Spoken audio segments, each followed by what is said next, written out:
झारखंड में 13 मई को प्रथम चरण का लोकसभा का चुनाव होना है। कुल 4 सीट पर चुनाव होना है और 4 सीट पर कितने उम्मीदवार खड़े हुए हैं, उन उम्मीदवारों पर कितने मामले दर्ज हैं, कौन उम्मीदवार सबसे अधिक अमीर है, यही हम जानेंगे। हमारे साथ सुधीर पाल सर हैं।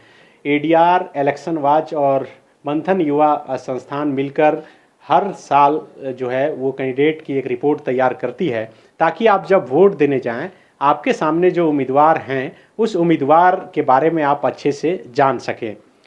सर, पहले तो ये बताइए कि 4 सीट पर ये चुनाव होना है 13 मई को।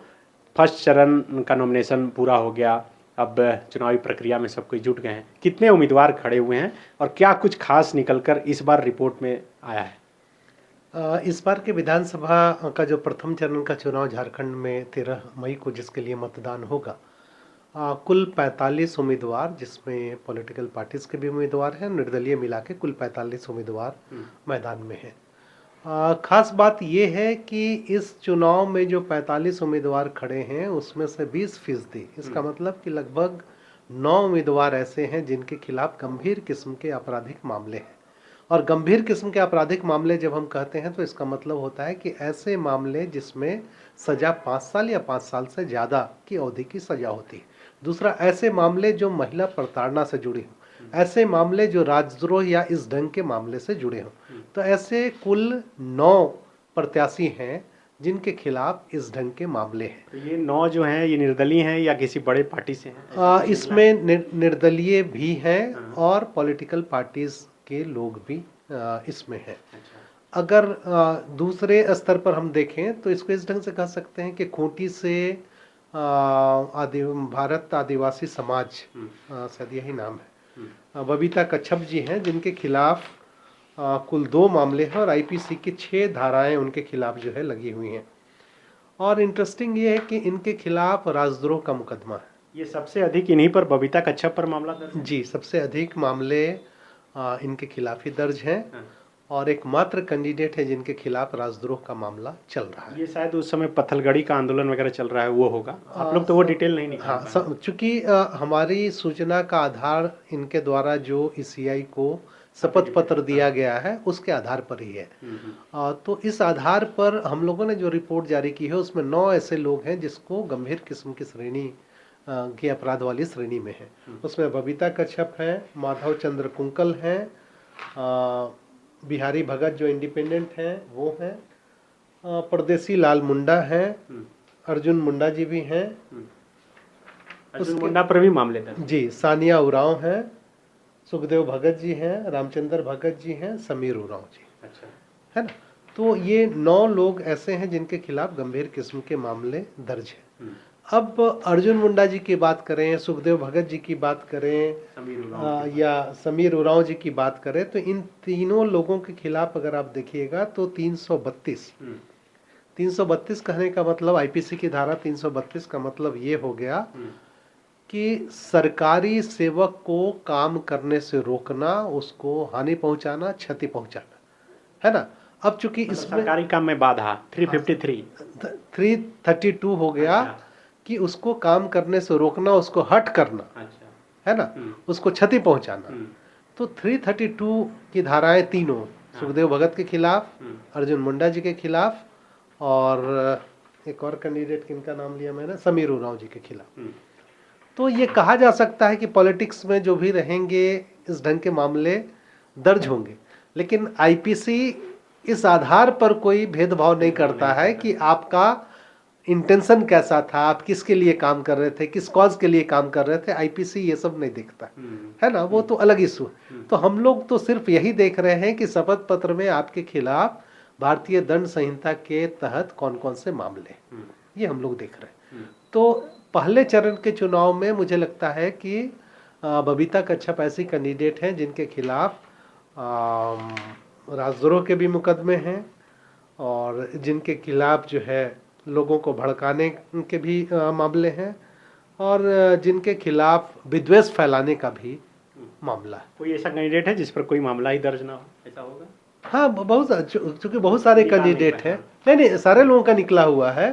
अगर हम कह रहे हैं कि कुल 13 कैंडिडेट ऐसे हैं आउट ऑफ 45 जिनके खिलाफ कोई ना कोई मामला है, और 13 में से 9 ऐसे हैं जिनके खिलाफ गंभीर अपराध किस्म का मामला।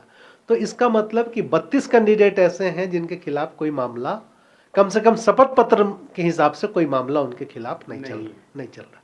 दूसरी जो महत्वपूर्ण जानकारी है कि अगर आप देखें तो लोकसभा के चुनाव में जो प्रत्याशी खड़े हुए हैं उन्होंने जो अपनी संपत्ति का ब्यौरा दिया है, जो जानना चाहिए कि ऑन एवरेज अगर देखेंगे तो जो कैंडिडेट खड़े हैं उनकी संपत्ति लगभग 2.25 करोड़ रुपए की होती है, और 45 में से 33% यानी 15 लोग ऐसे हैं जो करोड़पति और इस चुनाव में खड़े हैं। 45 में 15 करोड़पति हैं। जी। और सबसे ज्यादा जो संपत्ति है वो पलामू सुरक्षित सीट से जो खड़े हैं राम वचन राम, है ना। राम वचन राम निर्दलीय उम्मीदवार सबसे अधिक अमीर हैं। सबसे अधिक अमीर हैं शपथ पत्र के हिसाब से। इन्होंने जो अपनी संपत्ति का डिक्लेरेशन दिया है, जो डिक्लेयर किया है, वो 18.5 करोड़ से ज्यादा का है। अब ये 18.5 करोड़ में 18.5 करोड़ में 18.5 का तो इनका अचल संपत्ति है, जमीन घर मकान जो भी हो, और चल संपत्ति सिर्फ 6.5 करोड़ का।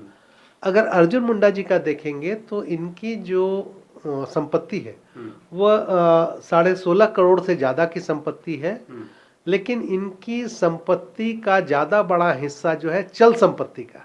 कहने का मतलब कि जो इन्वेस्टमेंट है, जो बैंक में हो, म्यूचुअल फंड में, सैलरी वगैरह का जो है, उनसे जो बचत किया होगा, जो इन्वेस्टमेंट किया होगा, वो है ना। क्योंकि विधायक रहे, सीएम रहे, अभी सेंट्रल मिनिस्टर। अचल संपत्ति अगर आप देखिएगा तो सिर्फ इनके पास 54 लाख से थोड़ा 54 लाख रुपए की अचल संपत्ति एसेट है। हाँ, अचल संपत्ति। तो इसका मतलब सर केंद्रीय मंत्री से ज्यादा धनवान शपथ पत्र के हिसाब से एक निर्दलीय उम्मीदवार राम बचन राय है।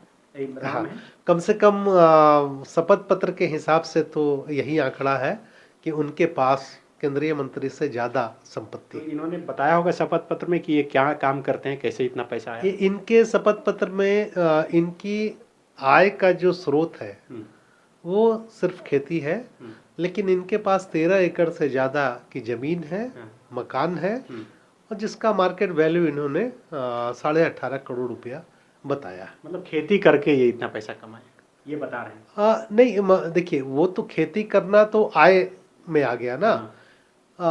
इनके पास जमीन है 13.5 एकड़। 13 एकड़ जमीन इन्होंने डिक्लेयर किया। उस 13 एकड़ जमीन का प्रेजेंट मार्केट वैल्यू इन्होंने 18.5 करोड़ रुपया बताया, जमीन और घर का, है ना। तो आय में तो ये दे रहे हैं कि इनकी आय का स्रोत जो है एग्रीकल्चर है, और एग्रीकल्चर इनकम टैक्स के दायरे में नहीं आता, है ना। तो चल संपत्ति इनके पास बहुत ज्यादा नहीं है, सिर्फ 6.5 लाख रुपये है जो बैंक में इनके पास है, इन्वेस्टमेंट में जो है वो 6.5 लाख रुपये, लेकिन अचल संपत्ति काफी ज्यादा है। और ये फिलहाल वहाँ कुटमू पंचायत है पलामू में, वहाँ ये उप मुखिया है प्रेजेंट में। अच्छा, अभी उप मुखिया ये है ना। पिछले चुनाव में ये वार्ड पार्षद के तौर पर जीते थे और उसके बाद उप मुखिया बने। और कुछ है इंटरेस्टिंग डाटा जो दर्शक या फिर जो वोटर हैं वो जान सके अपने उम्मीदवार के बारे में? जो इंटरेस्टिंग डाटा है कि अगर हम देनदारी की बात करें, देनदारी कहने का मतलब कि मान लीजिए बैंक से आपने पैसा लिया, किसी फाइनेंशियल इंस्टीट्यूशन से कर्ज लिया और देनदार आप उसके हैं, तो ये देखिएगा कि सबसे बड़े देनदार जो है अर्जुन मुंडा जी हैं, और उन्होंने अपने शपथ पत्र में बताया है कि मतलब टैक्स पेयर नहीं माने लाइबिलिटीज जिसको आप कहिए कि हमने बैंक से लोन लिया, उसका इतना चुकाना हमको बाकी है, या किसी फाइनेंशियल इंस्टीट्यूशन से हमने लोन लिया और उसको इतना चुकाना बाकी है। तो जो देनदारी है इनकी ये 2 करोड़ 42 लाख की है ना। उसी ढंग से सुखदेव भगत की देनदारी 1 करोड़ से ज्यादा की है। और तो क्या किए हैं, गाड़ी वगैरह लिए हैं, घर लिए हैं? जी। इनका जो लोन है, तो लोन का जो बचा हुआ जो है देनदारी, वो गीता कोड़ा के केस में 62 लाख से ज्यादा का है। सुखदेव भगत कितने अमीर हैं, कितना पैसा है? सुखदेव भगत जी की कुल संपत्ति जो है वो 2 करोड़ 46 लाख रुपये, 2 करोड़ 46 लाख 88,449। मतलब ये चल अचल मिलाकर? अचल मिलाकर। केएन त्रिपाठी नहीं, वो तो है ही नहीं। केएन त्रिपाठी तो चतरा सिंहभूम से जो उम्मीदवार हैं गीता कोड़ा, गीता कोड़ा की संपत्ति जो है, गीता कोड़ा की कुल संपत्ति जो है 4,12,45,715 रुपये की है, जिसमें अचल संपत्ति 57 लाख की है और चल संपत्ति 3,55,45,625 रुपये की है। तो चल संपत्ति में मेंबर होने के नाते, पार्लियामेंट मेंबर होने के नाते इनकी जो सैलरी है वो है, जो इन्वेस्टमेंट है उससे इंटरेस्ट है, ये इनकी चल संपत्ति है। इसके अलावा और कुछ इंटरेस्टिंग फैक्ट अगर है तो? और प्रथम चरण में 20% महिला उम्मीदवार हैं, कुल 9 महिला उम्मीदवार हैं, और जिसमें राजनीतिक दल से भी हैं और निर्दलीय भी हैं। और एज ब्रैकेट में अगर आप देखें तो 49% कैंडिडेट जो हैं, यानी 22 जो 41 से 60 के एज ग्रुप में। ये पलामू सीट पर जो ममता भुइयां और बीडी राम उम्मीदवार हैं, उनकी क्या संपत्ति है? क्या उन पर कोई गंभीर मामले ये सब हैं? बीडी राम और पलामू की ममता भुइयां दोनों के खिलाफ कोई आपराधिक, गंभीर किस्म के आपराधिक मामले नहीं हैं। और संपत्ति की अगर हम बात करें तो बीडी राम जी की कुल संपत्ति जो है, हाँ, बीडी राम जी की कुल संपत्ति जो है 3,90,81,116 रुपये की है ना। और बीडी राम का इस साल जो आय है, माने 22-23 में जो रिटर्न उन्होंने फाइल किया है, वो 34,84,590 रुपये का रिटर्न उन्होंने फाइल किया है। अच्छा। है ना।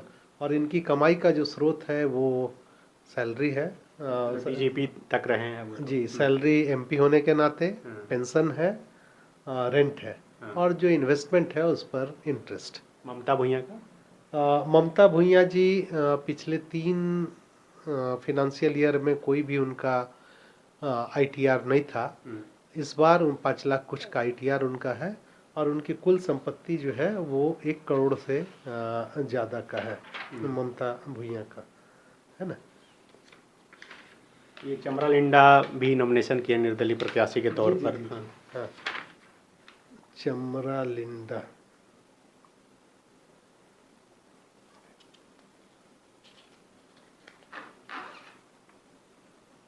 तो देखिए, ये एडीआर की रिपोर्ट है, इलेक्शन वॉच और एडीआर और युवा मंथन संस्थान मिलकर हर एक साल जो है कैंडिडेट के बारे में ये जानकारी साझा करती है, ताकि आप जब वोट डालने जाएं अपने उम्मीदवारों के बारे में अच्छे से जान सकें। जी, चमरा लिंडा 2 करोड़ से ज़्यादा की संपत्ति उनके पास है ना। और जिसमें अचल संपत्ति 1.5 करोड़ के आसपास का है, और चल संपत्ति जो है 13 लाख के आसपास का। और कुछ खास? मोटे तौर पर यही है। और हम लोग इस आंकड़े को हमारा जो आधार होता है कि जो कैंडिडेट्स नॉमिनेशन फाइल करते समय शपथ पत्र में जो जानकारी देते हैं उसको ही हम लोग आसान भाषा में एनालाइज करके लोगों को बताना चाहते हैं।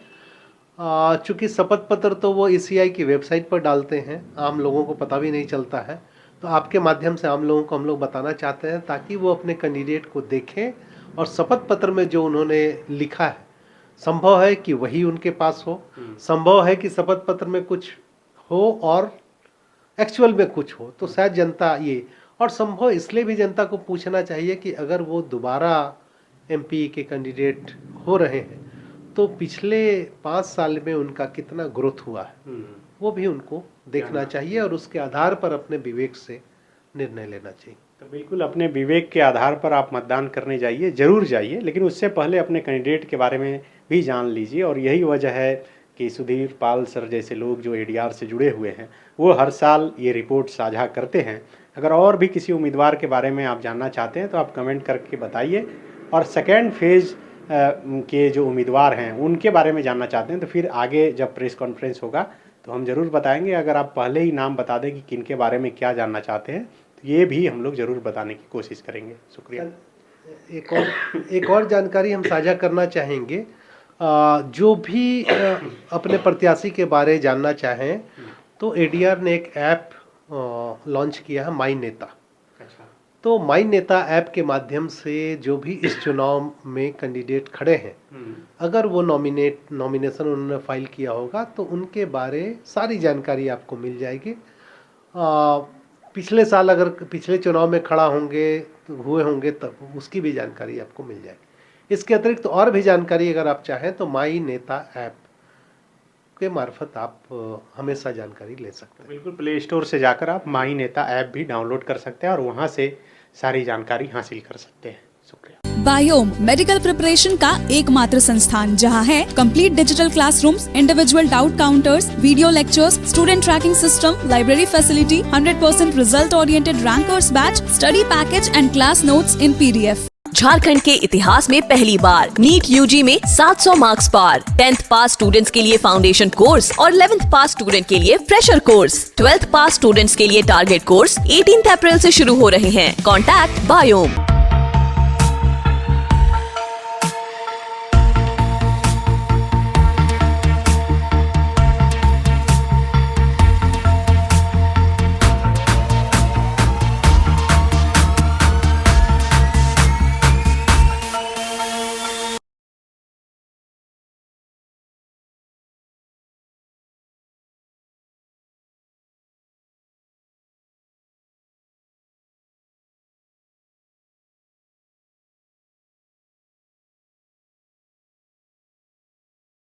thefollowup.in. Like, share, and subscribe. www.thefollowup.in